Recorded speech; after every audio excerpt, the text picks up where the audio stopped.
بەڵێ باز لە شەوان و قەدر و هەروەها قەدرەکەین و ئەجر و پاداشت و هەروەها ئەو عیبادەتانە چین کە پێویستە ئەنجام بدرێت جیاوازی لەیلەتول قەدر لەگەڵ ئەو پرسشانەی کە ئەنجام دەدرێت لە شەوانی قەدر لەگەڵ ڕۆژەکانی تری مانگی ڕەمەزاندا چییە بۆ ئەمە بەستە و گفتوگۆی زیاتر بە میوانداری مامۆستا هاشم شیرێیی پێشنوێژ و چارخوێنی مزگەوتی خێرخوازان لە کۆیەک بەشێکی ڕاستەخۆ لە کۆیەوە لەگەڵمان دەبێت. سڵاو لەبێ مامۆستا، زۆر سپاس بۆ ئامادەبوونە.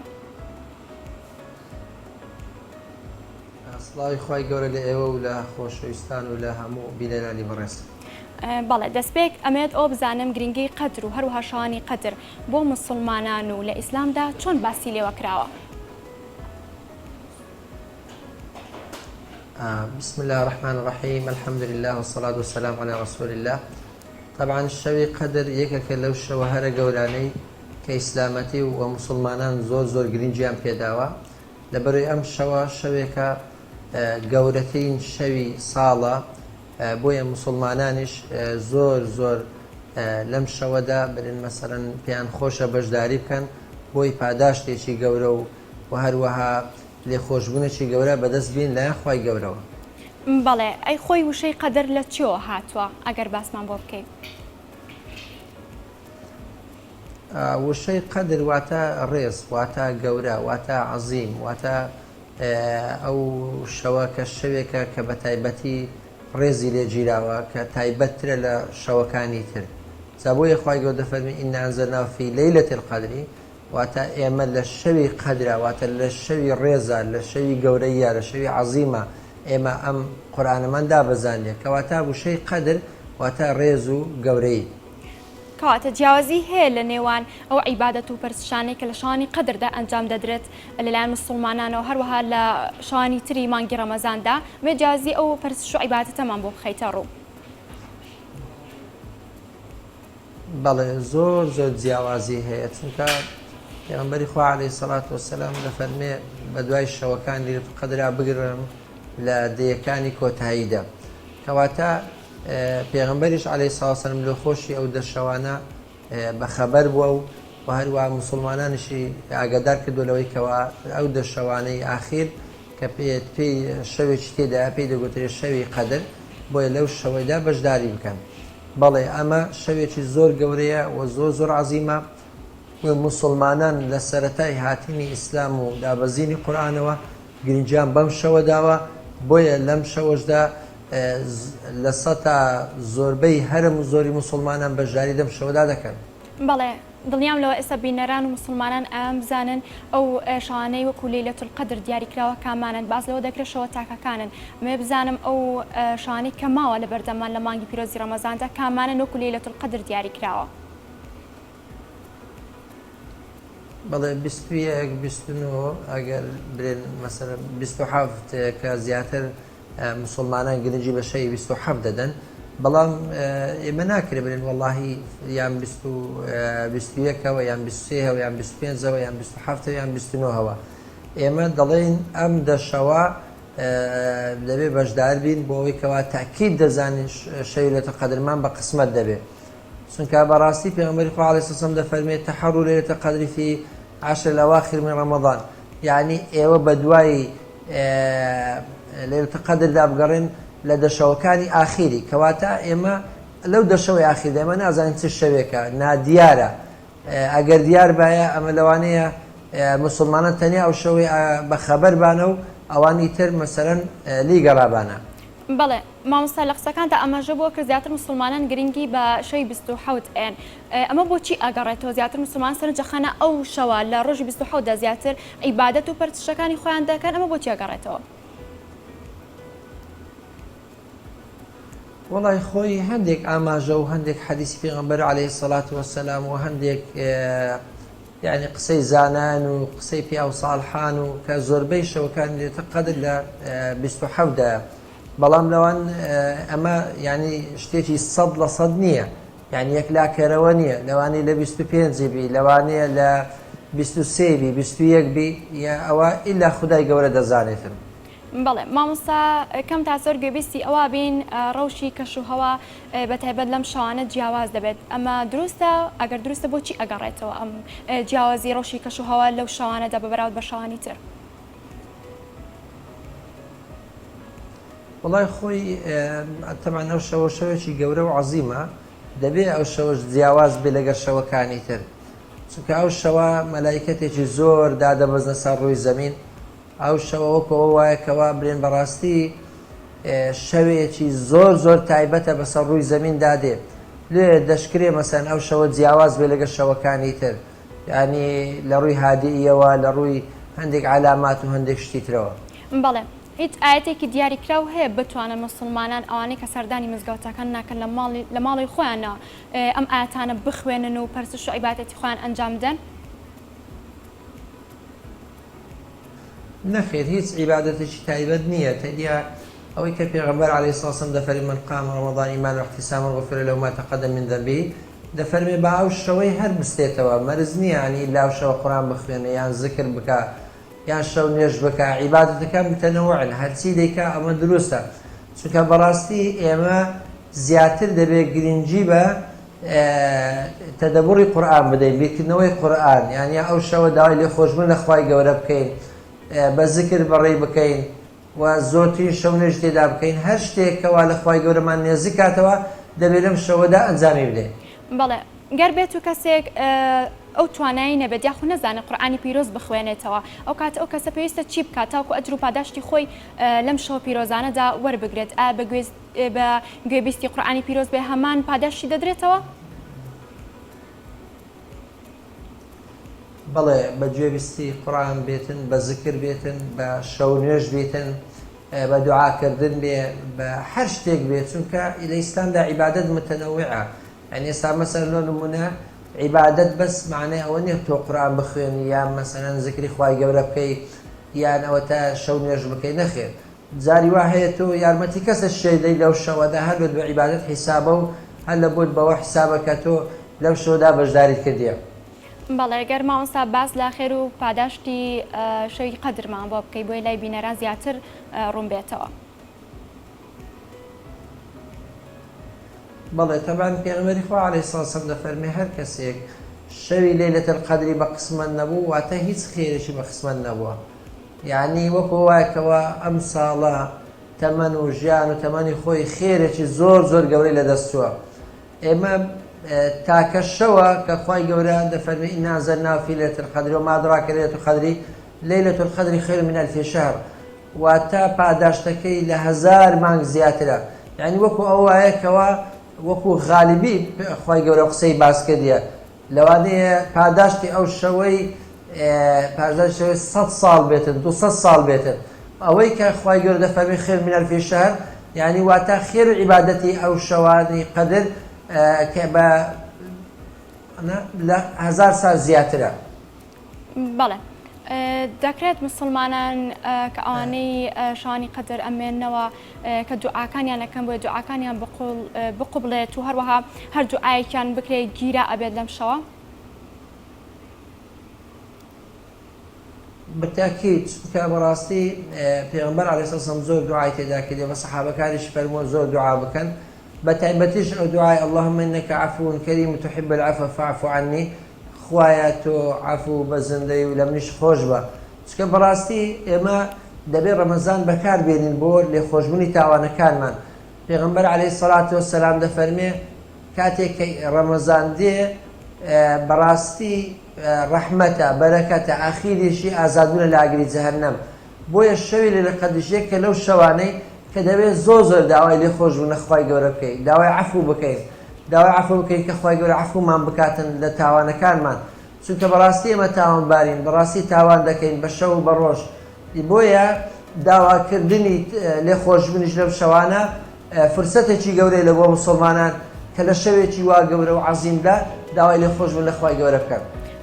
بەڵێ مامۆستا جیاوازی ئەم ساڵ بە بەراورد بە ساڵانی تر و هاتنی مسلمانان بۆ مزگەوتەکان بەتایبەت کە دۆخی کۆڕۆنا لە ساڵی ڕابردوو هەرێمی کوردستانی گرتووەتە ئەمێت جیاوازی ئەم ساڵا و ساڵی ڕابردوومان بۆ بکەی ساڵانی ڕابردوو. طبعا ساڵانی ڕابردوو ساڵانێ بوو هەر لێرە دەگەڕان لە مزگەوتەکان دابنیشی بەڵکە دەشیان گرتی و ئەزیەتیشیان دەدای دەبێت سوپاسی خوای گەورە بکەین کە ئێستا الحەمدولیلا گەل لە مزگەوتە تا بەیانی دابنیشی کەس قسە لەگەر ناکات بەڵام تەبعاان لەگەر کۆرۆنە و هاتنی کۆرۆنەش زۆر شت جیاوازی کردێ نەکار مەسەرەن عیبادەت و مانەوە لە مزگەوت بەڵام ئەوە من وای دەبینم بەعکسەوە ئێستا قەرەبارخترە لە ساری پارە یعنی زیاتر خەڵک بەشداری دەکا و خەڵکیش هەم لە خۆی دەپارێزێت و ینی زۆربیان دەمامچیان پێ و ئیواشەیە خۆی ناپارێزی ئەوەش هەیە.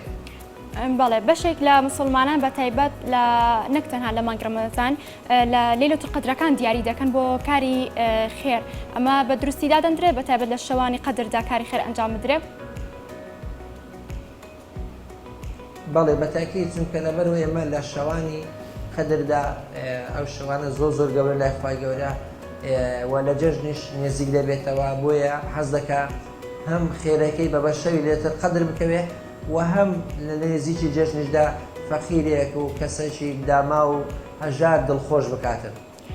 بەڵێ جیازی زیندووکردنەوەی شەوانی قەدر لە ئێستا و لە ڕابردوودا مەبەستم لە کۆنەوە جیازیە تیاندا بەدی دەکرێت لەلایەن موسڵمانانەوە. بەڵێ زۆر جیاوازی هەیە جیاوازی پێشان خەڵکێکی کەم دادەنیشت بەڵام ئێستا خەڵکێکی زۆر دادەنیشێ زۆر بەزاری و شەوەی دەکاتن چکە بە حکمیەوەی ئێستا تەکنۆلۆژیا پێشکەوتو بووە خەڵک ئاگادارە و لێکتری لە زۆر شتێوە پێشتر بەڕاستی خەڵک ئەو شتانەی نەدەزانی لەبەر نەبوونی معلومات و زانیاری بەڵام ئێستا سواز بۆ خوای گەورە لە زۆربەی مزگەوتەکان لە زۆربەی گوندەکان لە زۆربەی شارەکان هەتا خەڵکانی وەمانەیە لە دەوامی خۆی لە شوێنی کەوا حرەسیاتی لێ دەگرێت لەوێ مەسەرەن شەوان لێتە قەدر ڕێزی لێ دەگرێت و بەڕێی دەکات. بەڵێ ئەو نوێژانەی کە لەلایەن موسڵمانانەوە ئەنجام دەدرێت پێویستە چۆن بکرێت و هەروە چەند ڕکایەت بێت ئایا دیاری کراوە؟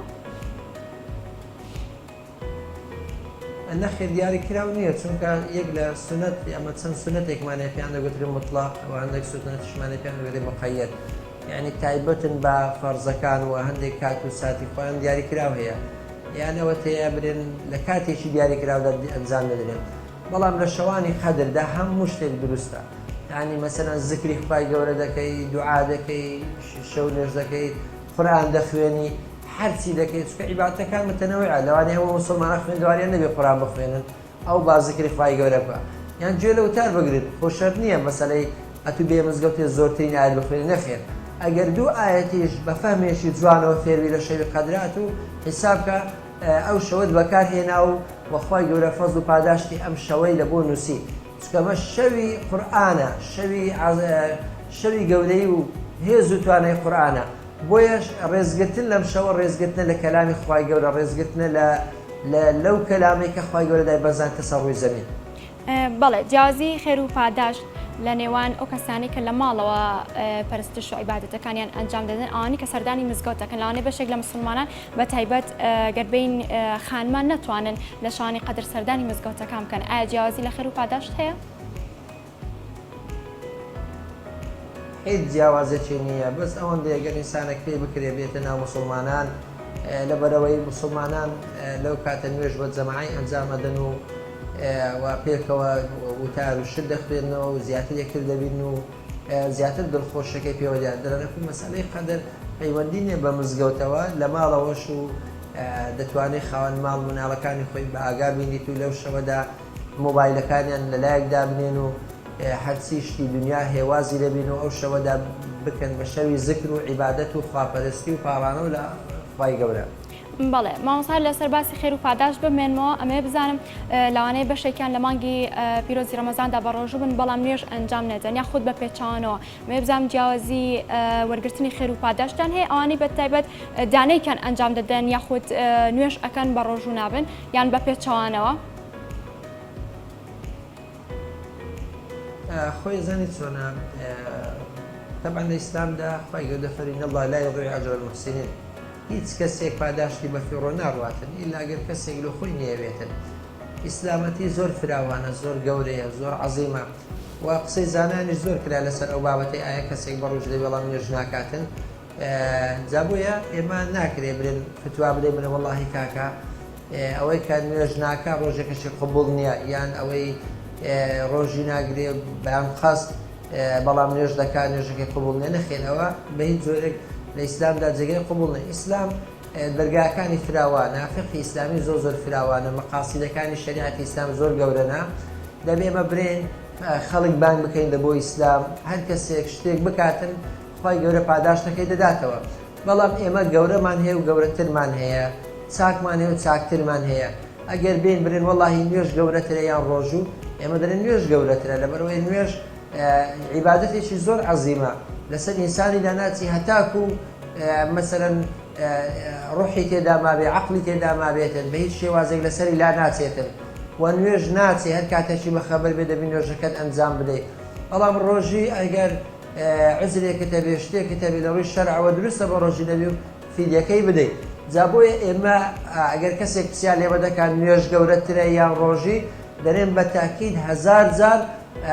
نوێژ گەورەترە لە ڕۆژی بەڵام ئەگەر پرسیارمان لێ بکەن برێ وەڵاهی کاکە کەسێک ئەوە بە ڕۆژیە و نوێژ ناکە ڕۆژێکی قبول نییە ئەمە ناتوانێت وەڵامە بدێ برێ وەڵای ڕۆژێکی قبول نییە لەبەرەوەی ئێمە ئەوە خوای دەزانیفەوە ئیلە الله ئینشاء ئەگەر حەزی لێبێ لێی قبول دەکا و لێی خۆش دەبێ وەگەر حەزیشی لێبێ عقوبەیدا بەڵام ئەوەی کە تاکیدە هەر کەسێک نوێژ دەکا بەرەو عقوبەی خوای گەورە دەبێتەوە چونکە یەکەمین شت کەوا خوای گەورە پرسیاری لێ دەکاتن ئەوەل ما یوسەل به العبد یوم القیامەت الصلاة ئەوە ئاخر شتن نوێژ لەسەر ڕووی زەمین دەبێنێ یەکەمین پرسیاری خوای گەورەشە بۆیە نوێژ بە هیچ شێوازێک بە هیچ زۆرێک لەسەر مرۆڤەکان لا ناچێ ئللا دەبێ بۆ خۆی ئەنجامی بداتن بەڵێ مامۆستا لێرەوە بتەوێت دواوتت بگەێنی یاخود پەیامت بەو شەو قەدرانی کە لە بەردەمماندا ماوە بۆ موسڵمانان و هەروە ئەو شەو ڕەمەزانانی کە ماوە طبعا داوا لە مسلمانانی دەکەم لە هەر شوێنێکی دنیا هەن لە هەر جێگایەکان ئەم شەوەی بە ڕێزەوە بەڕێ بکەن چونکە بەڕاستی ئێمە ژیانمان زۆر لە دەستووە کاتی مرۆڤەکان زۆر کەمە ئەوانەی پێشتر زۆر لە ژیان بەڵام ئێمە کەم دەژێن خوای گەورە تاویزی بۆ داناوین بۆ شەوە قەدرانە بەڕاستی ئەو کاتەی کەوا جەژن دادێ ئەو جە پەشێمان دەبێەوە کە بەڕاستی بۆچی تو لە ڕۆژی قەدرا بەشداری نەکرد بۆچی بە ڕۆژی نەبووی بۆچی لەگەر موسڵمانان نوێژن نەکرد جا بۆیە ئەمە فرسەتێکی گەورەیە چونکە بەڕاستی هەزاران کەس هەبوو حەزی لێ بوو بەشداری قەدر بکە بەڵام خواحافیزی لە دنیا کرد ئێستا وا لە ژێر خاکە چێ دەرێت جارێکی تر شەوێکی قەدر بە قسمەت دەبێتەوە ڕەمەزانش کرد بە قسمەت دەبێتەوە جمعێش کرد بە قسمەت دەبێتەوە لەوانەیە ئەو وتێ من ئاخر وتە بێ بەرامبەر تەلەڤیزیۆنەکان بیکەم لەوانەیە ئاخر وێنە بێتن ئاخر جار بێت دنیا ببینین ئاخر جار بێت چاوەکانمان بکەینەوە چەند کەس هەبوو لە ماڵەوە دەرچوو بۆ حیاتی ماڵەوەی نەبینیەوە چەند کەس هەبوو بە تەمای هەزاران شت بوو بەڵام هیچی بە قسمەت نەبوو بۆیە ژیانی ئینسانی نادیارە خوای گەورە دەفەرمێ ما تەدری نەفس ماذا تەکسیب غەدا ئەم ساڵی تەوبەیە ساڵی لێخۆشبوونە ئەم شەوانە شەوی پارانەوەیە بۆیە داوا لە هەموو موسڵمانان دەکەم بە ژن و بە پیا و بەخەبەر بێن ئەم شەوانە عیبادەتی تێدا بکەین هەرچی شتی دنیا هەیە وازی لێ بینن و بۆ ئەوەی خوای گەورەش لێمان خۆش بیت و ئەو پاداشتە گەورەمان لەدەست نەچێت بەڵێ زۆر سپاس بۆ مامۆستا هاشم شیرەیی پێشنێژ و تارخوێنی مزگەوتی خێرخوازان لە کۆیە سپاس بۆ وێشەکە ڕاستەخۆ لە کۆیەوە لەگەڵمان بووی سپاس بۆ زانیاریەکانت